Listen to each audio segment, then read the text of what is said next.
yangu ni kusema, ndugu yangu, tuende vyema. Wenzangu, kastori kadogo tu, sio kubwa.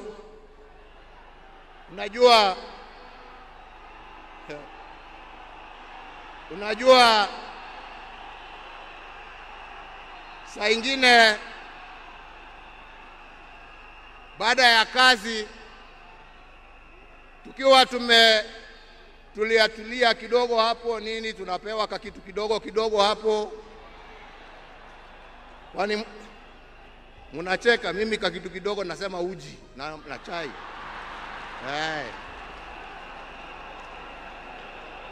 Lakini wakati tulikuwa tunapiga gumzo, saa ingine tulikuwa tunajiuliza, unajua jamani, wale wazee ambao wameenda, wakina Jaramogi, wakina Jomo, wakina Nkrumah, wakina Mwalimu Nyerere, jameni, unafikirianga wakiketi wanaongeanga mambo gani?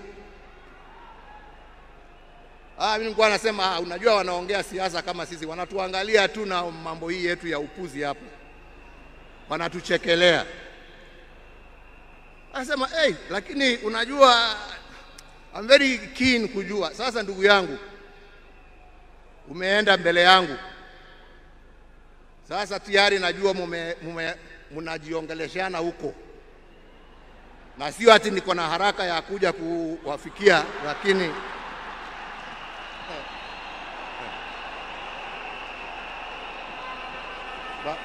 bado tunataka tutulie kidogo. Mwenyezi Mungu atusaidie, lakini najua wakati wetu tukifika utakuwa hapo kutuambia njia ya kutembea hizo mabarabara za huko. Kwa hivyo ndugu yangu, nikuombee kwa Mwenyezi Mungu akurehemu, akulaze na amani na wenzako, ukijua ya kwamba twakumbuka wewe, na yale ambao umebakisha tutaendelea nayo, na familia yako sasa imekuwa yetu, na tutaendelea kuwalinda na kuwachunga na kusimama pamoja nao kwa wakati wote. Nasema lala salama ndugu. Mungu awabariki familia yako na awafariji na awapatie nguvu, na Mungu aendelee kuibariki Kenya hii yetu, Afrika Mashariki na Afrika kwa jumla.